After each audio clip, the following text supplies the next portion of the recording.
Okay. Okay. Thank you. Take it away.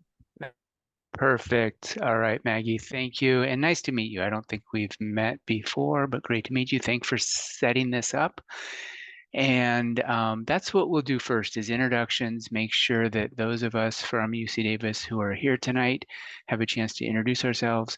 Then I'll turn on the slideshow and we'll go through those with a bit of explanation for me on structure.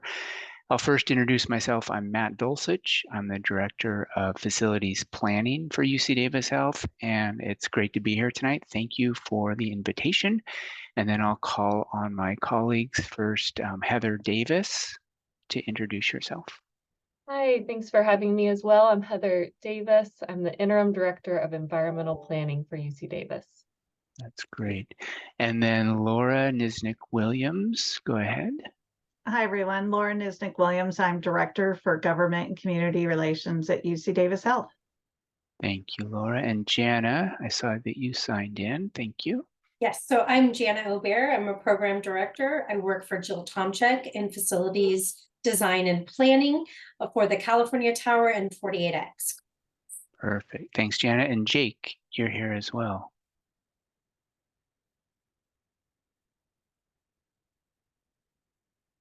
And Jake might be muted or he might have stepped away because it's the evening. Jake Bertacci works for the California Tower project, and he is the project manager in charge of all the make-ready work. So the noisy work that's going on now, he's in charge of. That's great. Okay, well, let's go. You can hear me now. Can you guys hear me? Yeah. Hey, Jake. Glad you're here. Jana nailed it. So that's about it. Great. Okay, I'm going to share my screen now. And it should be sharing, should be visible. And I've not hearing any protests, so I'm going to continue. What we thought tonight is that we would give an overview of planning and construction activities that are ongoing, and then talk in more detail about the construction noise, and then go into questions and answers, just like Heather had said. So to get us started, we like to kind of pull back from the Sacramento campus and just talk about the region in general. And for this meeting, I do like to pause on this slide because it's important that we're not trying to squeeze in all of our growth onto the Sacramento campus. We are expanding out into the region, knowing that that's easier for our patients if our facilities can be close to where they live, and they can avoid needing to drive in for healthcare. And it is easier for essentially you, the neighbors around the Sacramento campus, that we're not trying to take on all of our growth within the campus, the 144-acre Sacramento campus. So out in the region in South Placer near Rockland, we have bought 60 acres in the last few years, and we've done a master plan about future expansion on that site. Currently, there's a medical office building for basic visits. We, in Folsom, purchased 36 acres and have started construction on an amazing new medical office building that will be completed in 2025, so just 2 years from now. And then in Elk Grove, we also purchased a property, and we're doing some planning now to figure out the timing of when that first project would come forward. So that's kind of a lot of our future growth planning, and land for that expansion would take place in those areas. We've had for many years small clinics around the region, and those will continue. And then with our next slide here, we have what is kind of our master plan for the Sacramento campus. And as many of you know, this is Stockton Boulevard along the west side of the property, V Street, the water tank, Broadway. And then for our planning efforts, we've divided the campus up into basic districts, with the hospital district being the blue area, kind of up in the triangular parcel, patient care being in the orange and to the east side, the education core being the home of School of Nursing and the School of Medicine, and then down to the south, an area we've called Collaboration and Research that is largely about the Aggie Square Initiative and other initiatives that could come forward in the future. We have a small couple areas for support, like our central utility plant area, and for south of Broadway, office building that's not about patient care. It's more about support facilities and offices for the Sacramento campus. So that's kind of an overall look at the campus perspective. And sometimes it's good for the Q&A that we might turn back to this slide to answer any questions. The next slide talks about the project, one of the big projects that's going on right now. That's the California Tower. It's the expansion of the hospital. And we say expansion, but a lot of it is replacement of old seismic facilities that will be demolished. Because once we build this new California Tower, we will go back and demolish the north-south wing as well as the east wing of the hospital, because those buildings are seismically deficient, meaning in an earthquake, they could collapse or be a great danger. And California has really, after the Northridge earthquake, set forward the idea that hospitals in California are so critical. It's not just enough that they stay standing after an earthquake, they also have to stay operational, knowing that throughout a community there would be a lot of devastation, and a hospital needs to be able to, within a few hours, be up and running, able to accept patients. So a lot of our growth right now is replacement for those outdated facilities. So to get oriented again, this is the water tank, V Street. The parking structure we're just completing this month is parking structure 5. And then the footprint of the future tower is in this area. And that's right at the corner of X and 45th Street. And then this inset diagram is a little small, but it shows the profile of the building, kind of the building elevation of how it would look if you were standing kind of at the corner of 45th and X looking in this direction. So we can come back to that if there's any questions. 48X is a surgery center south of V Street and south of parking structure 4. It's the building that is right now a skeleton of scaffolding of help me out, Jana. I am Steel and concrete. Thank Steel and you. concrete. Yeah. Steel so beams. Thank yeah, you. right now Steel this- beams. the structural steel has been erected and they're getting ready to pour the concrete decks or place the concrete decks. That's right. Okay. Running through, missing one critical word, steel beams. Okay. 48X complex scheduled to open in 2025, and it helps our hospital by taking some of the surgeries that are currently in the hospital and could be outpatient surgeries where the patient could go home on the same day, and helps provide that capacity in new modern operating rooms. So that will open in 2025. And then also under construction right now is Aggie Square. So this is down off of Stockton Boulevard, north of Jack in the Box. So Broadway and Stockton is just off the south end of this diagram, and then also south of 2nd Avenue. Aggie Square is 4 big buildings for research and collaboration, and it will open in 2025 as well. So that's kind of an overview. Like I said, we're finished parking structure 4 a few years ago. We're opening parking structure 5 this month. Parking structure 6 is for Aggie Square. It will open for contractor use in September and October. And then we're also planning a new parking structure 7 on the east side of the campus to be what we hope might be our last parking structure. Matt, just one quick thing real quick. Parking structure 5 won't be open until the general public or to whatever it's going to be used for until 2030. Just want to say that. That's a great point. It starts opening this month for contractors. It's for the contractors who will be building the tower so that they can park and work all day and then leave in the afternoon. And then once they're completed, then it will open up as general parking for employees and patients. Okay, so that's kind of an overview of campus. And we know this meeting wanted to focus in the Elmhurst neighborhood, north of V Street, but we did want to provide a kind of basic overview of projects that are underway to help with questions and answers and get us ready for this construction discussion, construction noise. So I could pause there and have Heather get ready for her slides, and I'll just keep going right into them. Heather, if you're ready. Yes. Awesome. All right. Thank you, Matt. And thank you, Elmhurst neighbors, for inviting us tonight to discuss the construction noise. And I'm going to focus specifically on construction noise mitigation under the California Environmental Quality Act, so under CEQA. And my focus is for the California Tower and the associated projects like Parking Structure 5, but the general framework and process that you'll hear tonight about this project is applicable on most all of our projects on campus. And as I mentioned earlier, my name is Heather Davis, and I'm the Interim Director of Environmental Planning for UCDavis.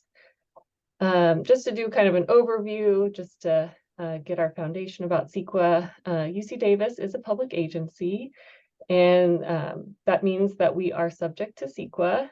And since we are subject to CEQA, UCDavis acts as a lead agency under the California Environmental Quality Act, and we prepare our environmental documentation in compliance with CEQA to support our project approvals and our construction.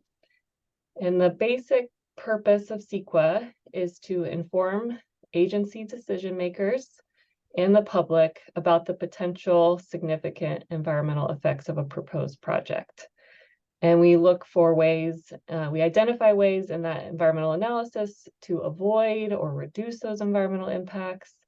And at times, and really try to use mitigation measures to do that. And the other purpose of CEQA is just to be transparent about those environmental effects in the decision-making process. And so Matt provided a great overview of the California Hospital Tower project and its importance to the health campus. And I'm going to focus on the construction noise component of the California Tower environmental analysis. And the required mitigation that we determined was required for the project and how we implement those mitigations.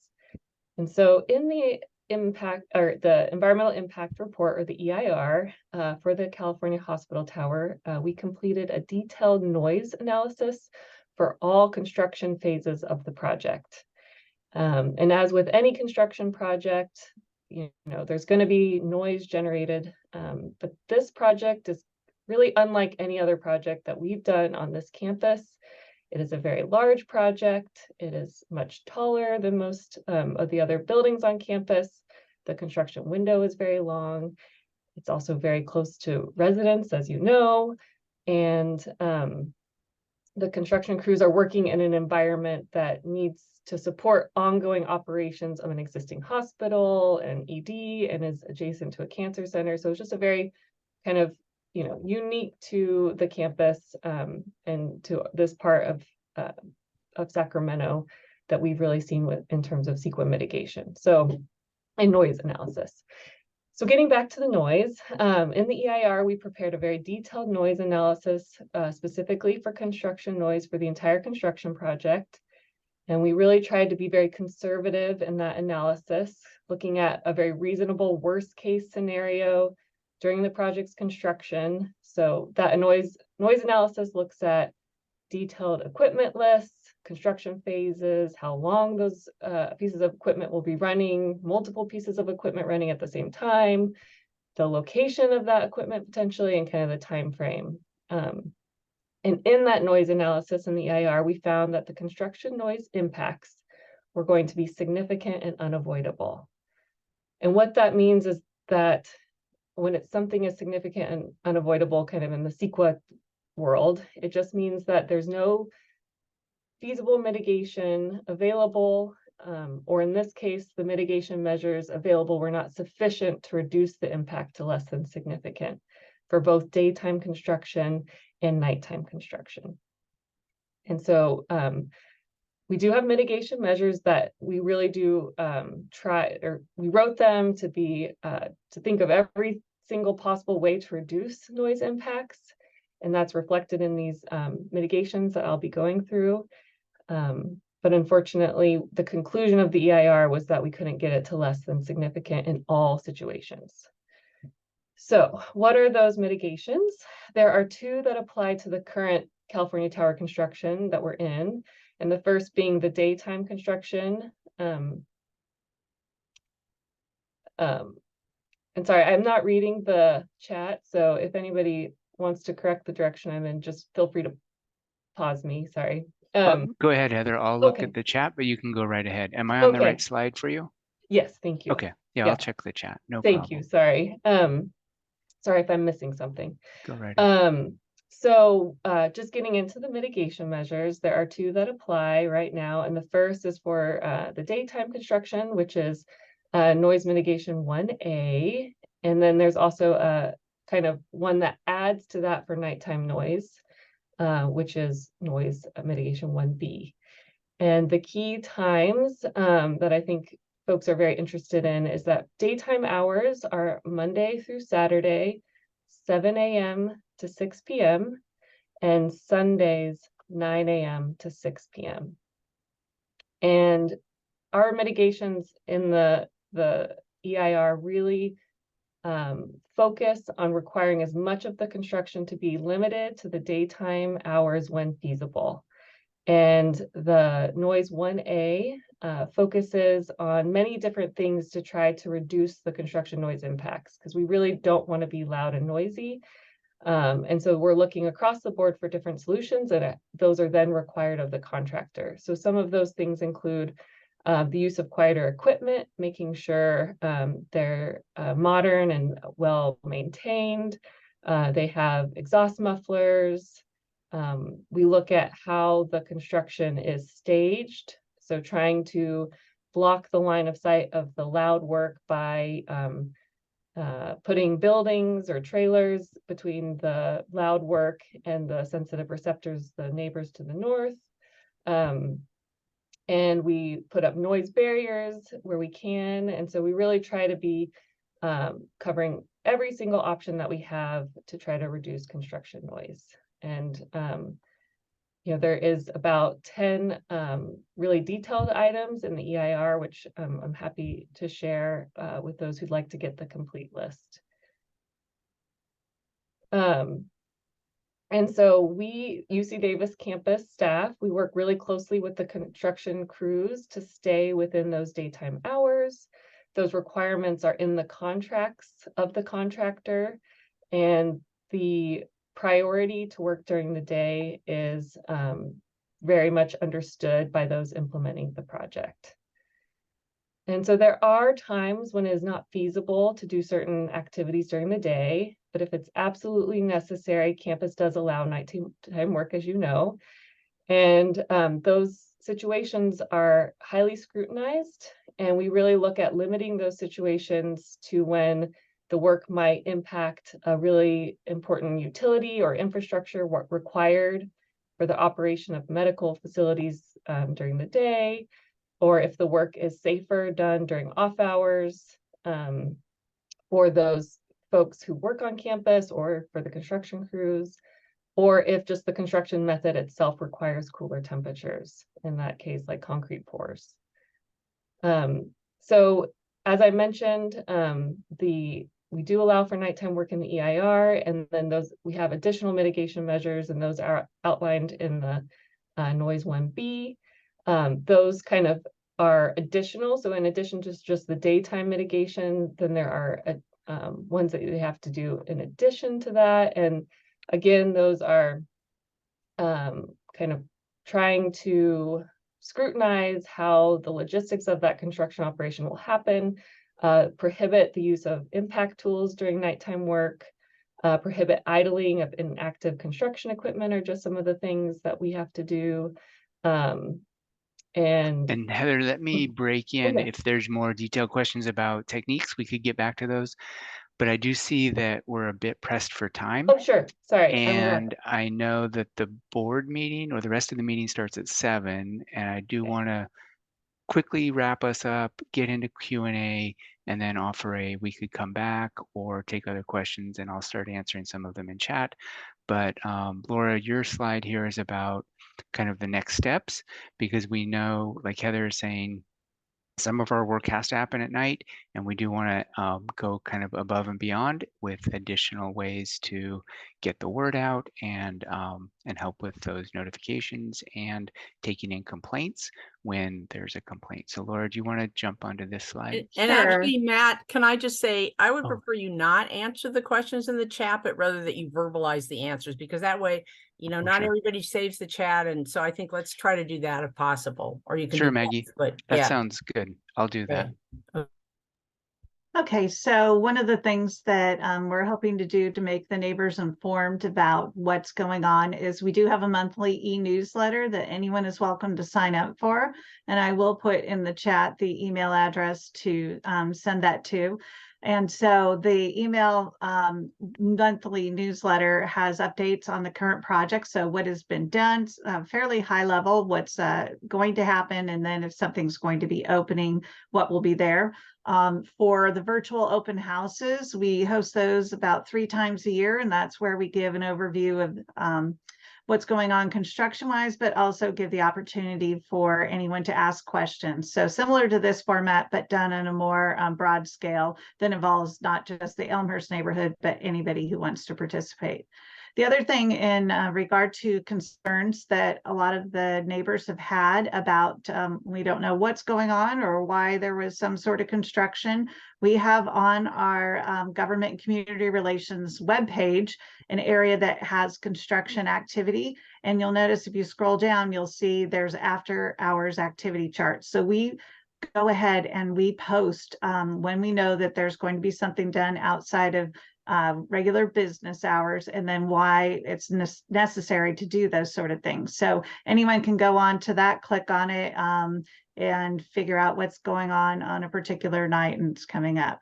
One of the things I can do too, I think Carrie, you asked a question about who regulates and enforces the violations and neighbors call who. You can actually contact our office, and when I get those emails, the rest of the team knows that I shoot off an email and say, okay, we received a complaint about this. Can we identify which project it's associated with? And then Heather and Matt are also included on that. And Heather can also say, you know, these are the sort of mitigation measures that we can employ. Can you do different things? So that's how we go ahead and inform the teams that there have been complaints. But I'll stop there because I know there's a lot of other questions. That's great. And Maggie, if you want me to, I could take questions from chat, or we could call on hands that are raised. Whatever you Why like. don't you start with the chat, and then why don't you go ahead and close out your screen share so that we can see people in the meeting, and then you can take questions that as people raise their hands. So let's do the chat questions first, and then we'll take people's other questions. That sounds great. Okay, this first question in chat. Actually, can you close out your screen? Thank you. Yeah, I Okay, can, great. and I can Okay. still see it. First question is essentially asking, hey, it seems like there's earlier construction. We had said we start at 7, and this is observing that construction appears to happen at 6 or 6:15. And we can check into that because 7 a.m. is the start time, and that is something we should take back and check. If it's happening regularly, like Laura said, complaint to her, and she would, with more details, be able to directly find what the circumstance might be, or she can, even without details, she can broadcast around to the project managers and try to sort out what that is. So I'll go to the next one. This is kind of asking above and beyond CEQA, what else can we do? And we do want to do more. We know we're in this for another 4 or 5 years for heavy construction before the building is sealed in. And beyond CEQA, we do want to add additional layers of outreach to you as the neighbors, working with our contractors to reduce impacts, and really minimizing both daytime and nighttime construction noise. Some of that might be readjusting project sequences, addressing different techniques, or using different equipment. And we're really open to trying to direct our contractor to work differently to be quieter. And we're also self-motivated there. We know within the hospital there's a need for quiet and distraction-free work and patient care, and we are really attentive to trying to keep our noise down. Who regulates and enforces these violations is the next question, and that's again UCDavis, with neighbors with complaints going to Laura when they're needed. The next one, for the temporary parking by the Mind Institute, where will the output be? And it would be to the west of that site onto 49th Street, with traffic then moving out towards Broadway and Stockton. Next question, the crane south of parking lot 4 last week was awesome in terms of all helicopters flew south of that crane like the old days, the preferred and appropriate path, or at least incoming, most bailout over. So I think I understand, like with a crane in place, you seem to notice a change in helicopter routing, and that may have been the case. I'm not exactly familiar with that, but it could have been that. A question from Lourdes, I want to address parking. I'll come back and call on you, Lourdes, in just a second. And then Laura had put into the chat her email address. So as you can see, I am racing. I know you have a 7 No, o'clock. good. I'm not sure. We'll give you a few more minutes Do here. you want to hold us we- over? Okay. Yeah, because we And want to get these questions answered. So okay. And Lourdes, I think you had I saw your hand was up first. you So need go to ahead. unmute. Unmute. Lourdes, Yeah. you need to unmute. Yeah. Yeah, hi. I appreciate this meeting. Thank you so much for putting this together. For me, my question has more to do with parking. The noise, I'm a little bit further away. I can hear it, but it's not as bad, or it doesn't impact me as much as folks that live maybe right across the street or even a street away from UCDavis. For me, what's impacting me at the moment is parking. So there's spillover of UCDavis employees parking at the corner of 53rd and U. It's pretty significant disruption of parking in this neighborhood, in this area, in particular because I have an older home and I don't have a driveway, nor do I have a garage.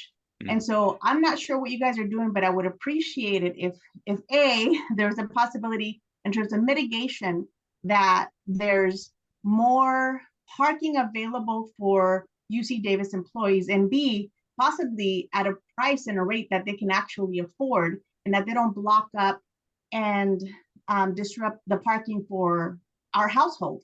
We have 4 cars here, no driveway. I can't even go out for 5-10 minutes for a quick errand without my parking spot being taken up and me having to park a block away from my home.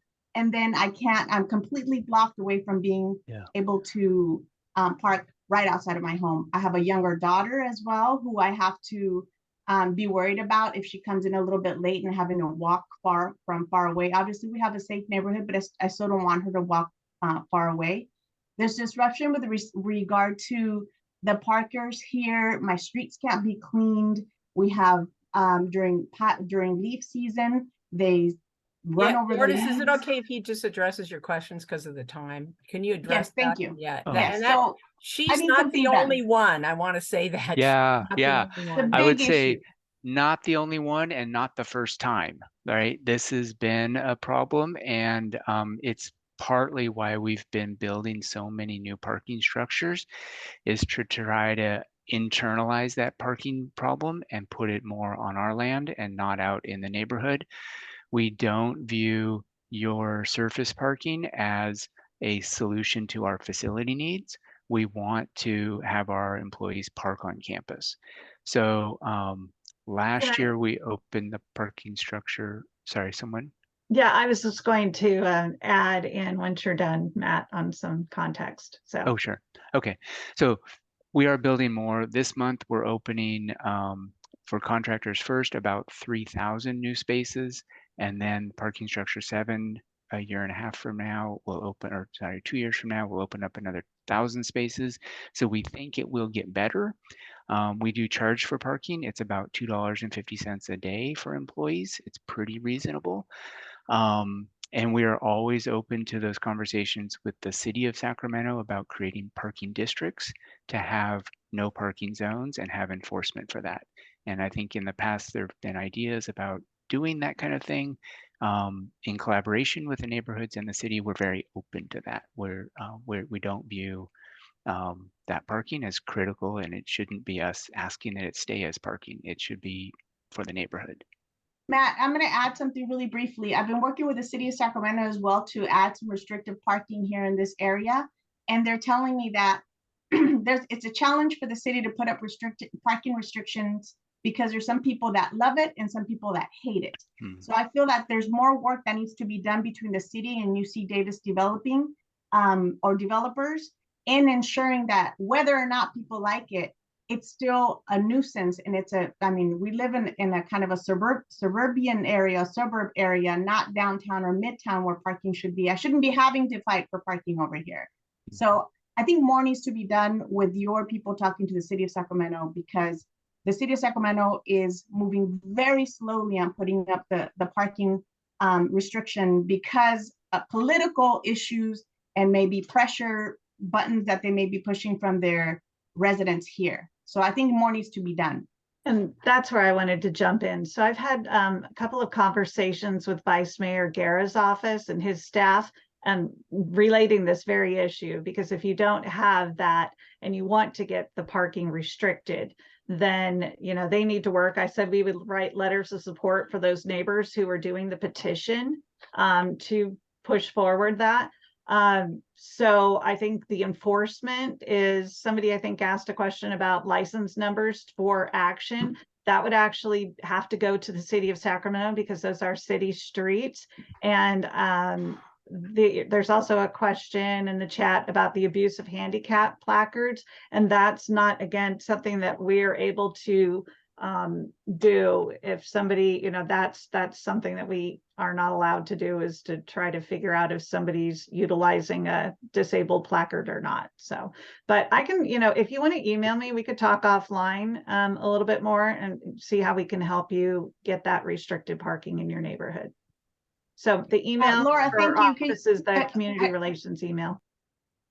Sorry, is that where the community relations UCDavis, is that where we email you for this, or is there another email? Just put it on there. No, that's our office. And yeah, if you email them, we can find a time to talk offline a little bit more so we can help you. Yeah, and the other thing, Laura, not to take over this meeting, but I just don't think that it's up to the resident to get the submission and to go out and get signatures. I feel that it's up to the city to do that. Well, so I feel like that's a burden on us to do, but we can talk offline. Yeah. Thank you, Yeah, Maggie. we can talk And offline. Lourdes, if you need her contact information, you can always get it from the ENA. So why don't we go on to the next person, because we probably should wrap this up in a little bit here. And I don't know if anybody else has, if you have a question, please put your hand up. So And thanks for being on, Lourdes. Looks like Rhonda. I see Rhonda's hand up. Yeah. Thank you. Yeah, hi. Thanks again for meeting with us today. I really appreciate you guys. And so my question is just kind of going on a little bit further with the temporary parking lots over by the Mind Institute. There's actually 2 of them that they're putting in. And I understand that you're now saying that they're going to be going out on 49th Street, which is great. But I want to just make sure that we're not going to have that. There's that little rounded gate in back of the Mind heading out towards 2nd Avenue, that's not going to be open for pedestrians or bicycles. Because we're trying to avoid that same situation that you know, some of the other you know, members of the community is having with parking where they shouldn't, because they'll just walk in. I can address that. That one came up a few years ago, and lately it's been coming up more and more. UCDavis has no plans to open that for pedestrians or bikes. When it's come up in the past, we've always said we'd be open to that conversation. We would not unilaterally open it. If there was a city and neighborhood and university conversation about the benefits and the pros and cons, then we'd be interested in participating in that conversation. Thank you. I think there'd be a preference if you were not open to considering it. And you've also been asked about erecting a little more permanent barrier there, which I think would kind of send a signal that no, we're not really going to open this, or not easily. Right now it can be easily open. So yeah, and that I totally understand that. We've had other folks chime in and say they would like to have it open, so we know there's different opinions. So in my neighborhood, right down my block, because I live on 2nd Avenue, I've talked to all my neighbors. This is not something that we want.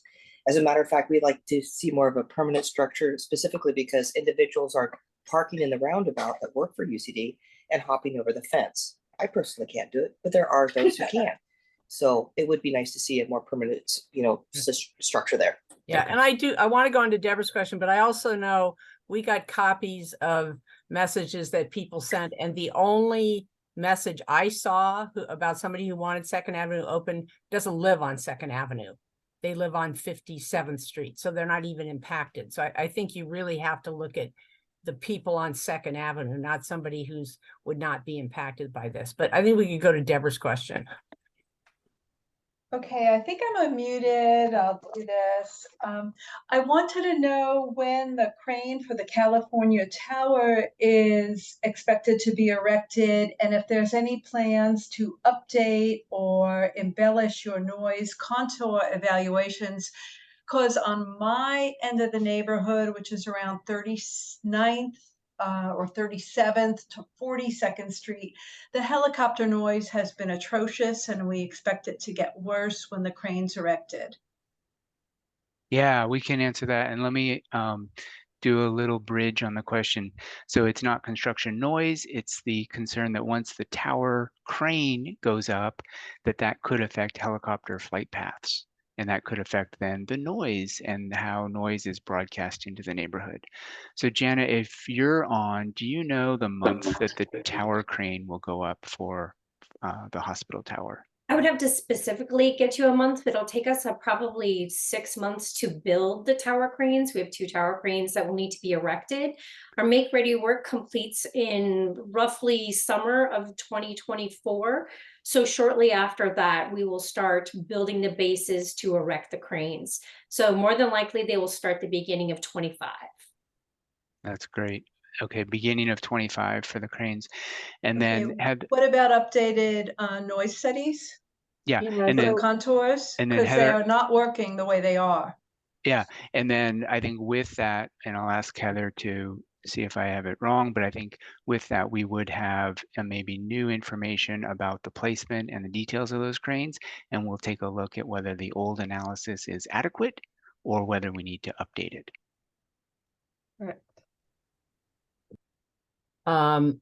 Are there other questions? Anybody else have a question? We really appreciate you guys taking the time, and I do hear that, you know, you are trying to be sensitive to the neighborhood, and I live at sort of the other end, and I hear loud noise in the middle of the night and cannot imagine what it would be like if I was right across the street from that. And you know, I'm out walking with their helicopter. So even though it does sort of affect a localized area, it is a pretty horrific impact for the people that have the helicopters and the construction noise, as well as the parking. So Understood, and that's why we're here, is to make sure we're hearing the latest, and if there's something we're not aware of, address it, and then for the items that we are aware of, making sure that we're doubling down to do more whenever we can. Yeah, thank you for your for the time tonight, and we apologize that we went over, and we're always welcome. I mean, always available to come back. Not sure you'll welcome us, but we're always available. well, I think we kept you over too, so that's fine. I just want to make sure that nobody else has a question while we've got these folks here. We do appreciate you having these, you know, these other meetings, but this kind of setting really gets to people more directly than I think some of the things where you're trying to, you know, show about what you're doing. And so I really, again, appreciate you guys hearing the concerns and responding to them. So anybody else want to add anything else? Okay, I am going to, you guys can, you can go on with your evening. We'll go Okay. back to our meeting. And I think I can do pause, stop on the recording, which isn't your problem, but let's see. Okay. Thank you all. Thank you again, everybody.